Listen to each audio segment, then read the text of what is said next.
Hi, the doctor's in. I'm Dr. LB, and I'm here to help you through your math difficulties. Today, we're going to graph polynomial functions. In order to graph a polynomial function, number one, you need to apply the leading coefficient test. Number two, find the x-intercepts and determine the multiplicity. Number three, find the y-intercepts. Number four, determine if the symmetry exists.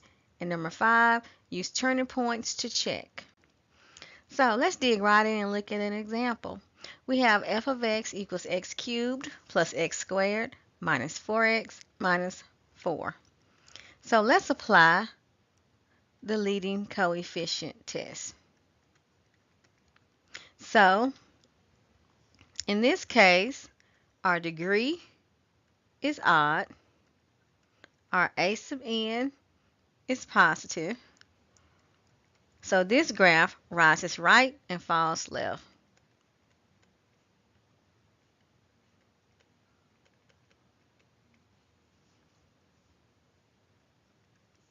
Number two,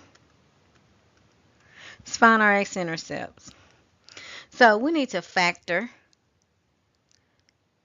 this polynomial, and this factors by grouping. If we bring an x squared out from the first two terms, we're left with x plus 1. If we bring out a negative 4 from the second two terms, we're left with x plus 1. So we have x plus 1 times our x squared minus 4, which factors to x minus 2, times x plus 2. So we have x-intercepts negative 1, 2, and negative 2, each of multiplicity 1. So we're going to cross the x-axis at those points. Number 3, let's find our y-intercept. By evaluating the function at 0. When we do that, the first three terms are wiped out, and we're left with that constant of negative 4. So we have a y-intercept at the point 0, negative 4. Let's see if symmetry exists. For symmetry, we replace x with negative x. So when we put a negative x into x cubed, this becomes negative x cubed. If we square negative x, we just get x squared back. If we replace negative x in with a negative 4, we're going to have a positive 4x, and then minus our constant of 4. So we have y-axis symmetry if f of negative x is the exact same as our original function, and that does not happen here. We have origin symmetry if we factor a negative from all terms, and if what we have in parentheses is the exact same thing that we started with. And that's not the case either. So we have no symmetry. So let's put this on a graph here. We have x-intercepts of negative 1, 2, and negative 2. It's going to cross the x-axis at both points. We have a y-intercept at negative 4. This graph rises right and falls left. So since it falls left, we're going to come up like this. We're going to come down. We're going to hit that y-intercept, and we're going to come back up. Now notice here, with our turning points, we have one turning point and a second turning point. So we have two turning points. And this does line up because at most we can have two. So this is the graph of that polynomial function. Let's look at another one.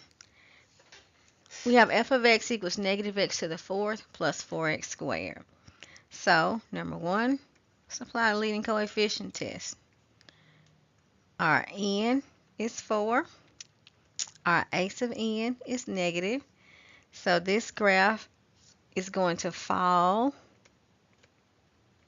left, and it's going to fall right. Let's find our x-intercept.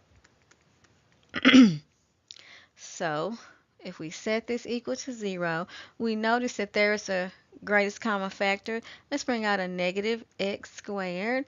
We're left with x squared minus 4 equals 0. So we have negative x squared times x plus 2 times x minus 2. So x equals 0 is an x-intercept. It has multiplicity 2. Then we have x equals negative 2 and x equals 2 have multiplicity 1. So here we're going to cross the x-axis, and here we're going to touch the x-axis and turn around. Number 3, y-intercept.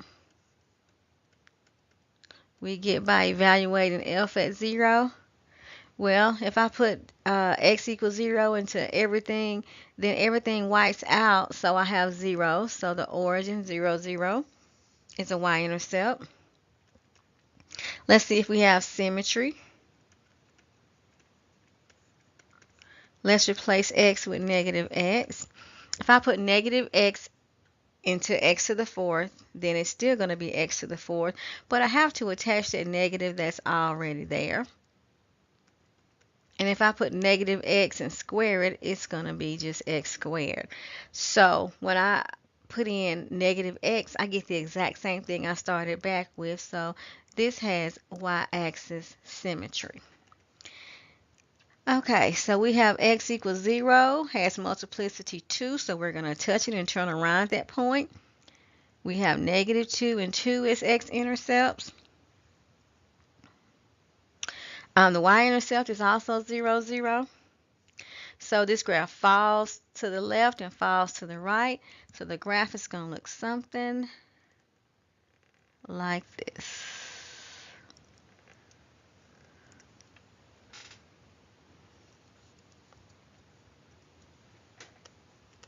Notice we have 1, 2, 3 turning points, which is at most what we can have. So remember that Dr. LB is always in. Please come back for more math help.